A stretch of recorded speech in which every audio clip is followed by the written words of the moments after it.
Salamat sa Panginoon at nakaraos na naman ng 2 buwan na trabaho. Nagdesisyon ako para mag-extend ng 10 araw na trabaho para makauwi ng December. At salamat sa lakwan at pinayagan ako. Dito sa planta, hindi pwede basta magpapalit ng buwan ng bakasyon. Kasi kailangan yung karelyebo mo ay papayag siya. Swerte na lang ako kasi yung kapalitan ko ay nagbalak ding mag-extend sa trabaho. Kaya naman, pumayag din ako kasi may plano akong umuwi ng Disyembre.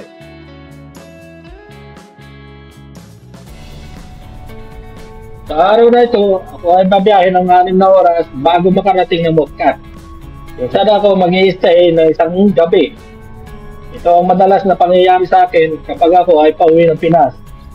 Pero ngayon ay kakaiba yung pakiramdam ko kasi sa loob ng 9 na taon, ngayon lang ako makakauwi ng December.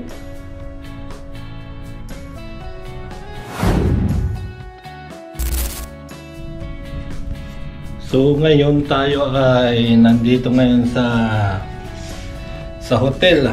Ayan. Nandito na ulit tayo sa ating hotel at tayo ay magpapahipahinga lang dito ng isang gabi. At bukas naman tayo ay tutungo papuntang Pilipinas. At first time pong mangyayari sa akin to na ako ay uuwi ng December.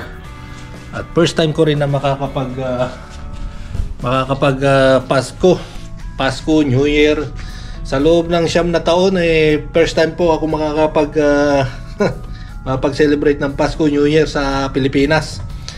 Kasi nung mga nakaraang taon halos lahat dito lang ako sa Oman, dito lang ako doon sa site, sa kampo. So sa madalit sabi ay yan. Salamat sa Panginoon na tayo nakarating dito na maluwalhati at naway yung ating paglalakbay kinabukasan wala pong mangyaring masama. Makarating po tayo maluwalhati sa ating paroroonan. So sa ngayon ako'y nandito na sa hotel at ito yung labas ng hotel. KM Supermarket. Yan, nandito ko sa baba.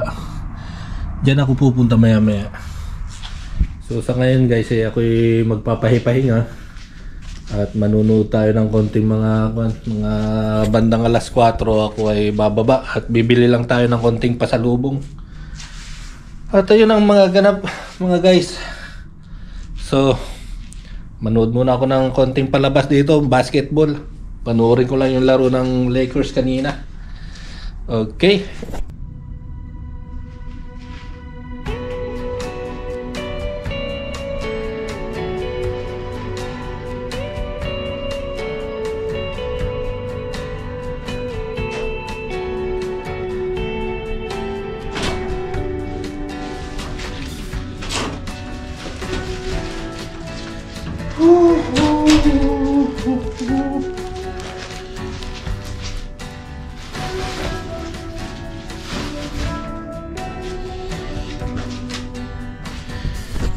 So, nandito na tayo sa kwarto. Nakabili na tayo ng konting pasalubong. So, yan. Konti lang, mga 3 plastic. Tayo din naman nating pabibigatin natin yan. So, sa ngayon mga guys, yan, doon ako nag-grocery dyan sa baba. Dyan sa KM Supermarket. So yun ang kagandahan dito mga guys, dito sa hotel na to, yung baba supermarket. So accessible sa lahat po ito, may kainan. So kapag ako po ay nagpapabook dun sa aming management, sinasabi ko laging dito lang sa hotel na to para mabilis ang lahat. So mga guys, ayusin ko muna to at iimpakihin ko. At mamaya ako'y lalabas at ako'y pupunta doon sa bilihan ng gadgets at may tatanong ako.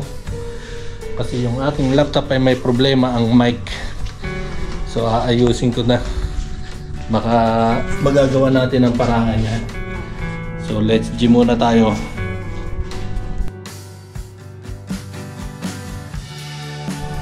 So yun na. Ito na siya. Ito na. So ngayon ay titimbangin natin. So ngayon ay dito sa hotel, dito lagi ay may timbangan. Lagi dito may timbangan eh. Yan. Ito yung ating gagamitin pantimbang. So titimbangin ko muna yung aking sarili. Kung ilan. Calibration pa siya. Ito yung diskarte ko rito. Calibration. Ito yung mga diskarte ko rito eh. Yan, nag-zero na siya. So tayo ay 93.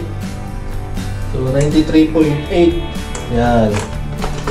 So 93.8 plus. Ngayon ay bibit-bitin natin ito. Yan. Bit-bit natin to ngayon. So tandaan po ninyo ha, 93.8. Ito yung diskarte ko ng pagtitimbang nito. 93.8 tayo ngayon. Tapos ngayon ay calibration. Naka-zero na ulit. Load. So 108.1. So yan. So 108.1 ima-minus natin sa 93.8. So magkano lahat? Pwede na tayong kuan 108. So ito mga guys, so sa madalit sabi ay naglalaro sa 14 kilo. Ito, yan 15. So ayun, at papasok ito sa kuan, sa bagahe. Sana pumasok kasi 20 kilo lang yung allowed ko sa domestic eh. So yun mga guys, at ako muna ay aalis. Pupunta naman ako doon sa kabila. May pupuntahan na ako, may check upin ako ron. May check-in lang. So, let's G muna tayo, let's G. Nagpasya ako, bumaba ng hotel para puntahan yung isang gadget shop. Malapit sa ating tinutuluyan kung saan pwede mo mabili ang lahat ng gusto mo. Basta ang sisiguraduhin mo, may laman ang bulsa mo. How many items I buy here already? For Hero 10 to 9 only this one? Yes. This 12 bro.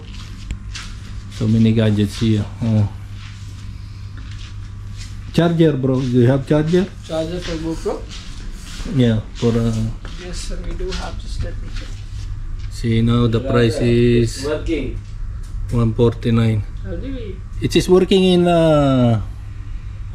before it's 169 now. You need to buy very good.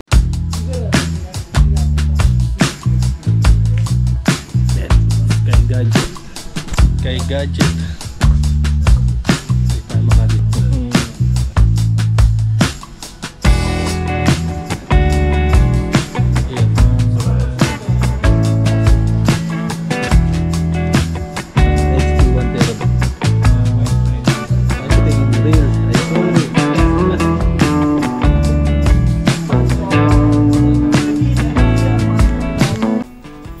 Pagkatapos ko magtingin-tingin sa gadget store, nagpasya akong tawagan yung dati kong kasamahan na lokal.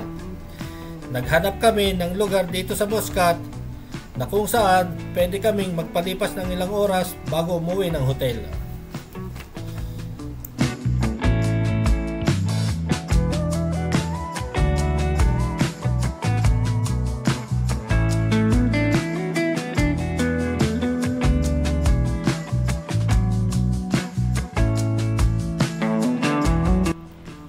Pagkatapos ng ilang minutong biyahe, ito ang bumungad sa amin, isang dancing fountain, kung saan makikita ito sa lugar ng Mutra.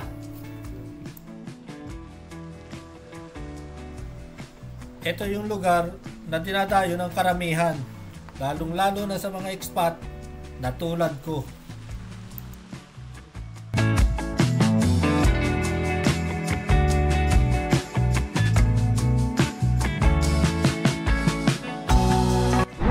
You know? How many hours sometimes? Sometimes my work finish at 4. They And then? called me maybe around 3:50 or something. The engineer told me. He tell me, okay, we need lights somewhere. So I go there. I fix the lights. Maybe I leave 4:40 or 4:35. Instead of giving me 1 hour overtime, he gave me 4. Well, see? Again, I didn't leave. that is what I'm saying. They give some consideration. But You see now, sometimes they call me middle of the night. I wake up and go because they treat me well. dito sa lugar na ito, hindi mo namamalayan na lumalalim na ang gabi habang kayo ay naglalakad. Ang lugar na ito ay mabenta sa mga taong mahilig maglakad, lalo na kung ang klima ay malamig na. We call it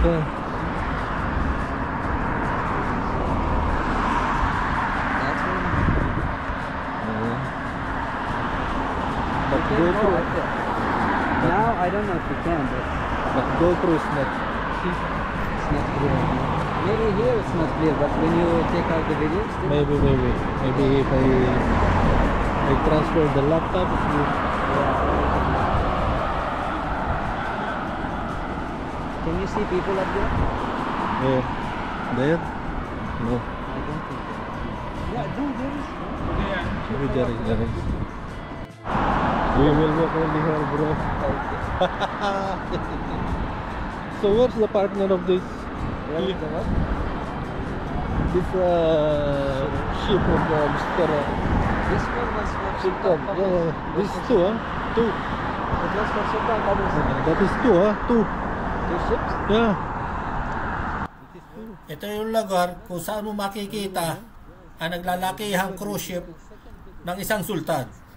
Pasensya na kayo kasi gabi na kami nagpunta dito kaya hindi klaro sa kuha ng aking camera. Cruise ship ni Sultan. Hindi makita yun. Yeah, what does it say there? There is something written in red. Pas ng ilang oras na paglalakad, narating na namin ang pinakadulo ng Corniche. Ito yung lugar kung saan ako dati namimili ng mga gamit sa pagpipishing. When I come back, I'll go to this, there's one, Okay? not this one. Yeah, this one. This cafe. I order one shawarma plus avocado.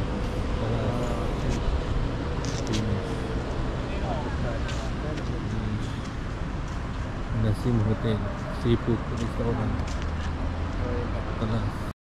Habang lumalalim ang gabi, dumami na rin ang aming napag-usapan.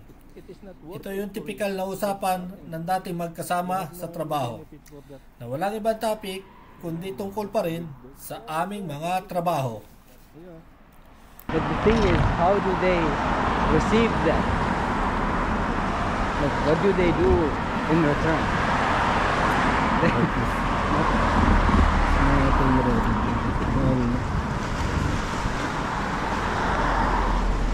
We will go there on that at the end.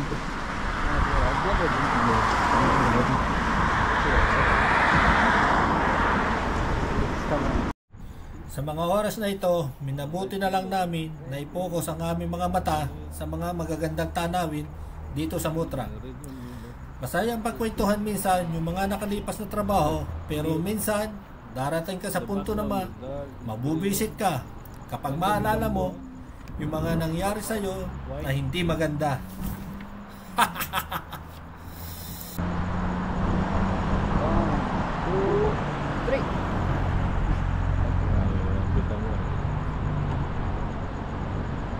Nagpasya na kaming umuwi kasi may mga kanya-kanya pa kaming lakad kinabukasan.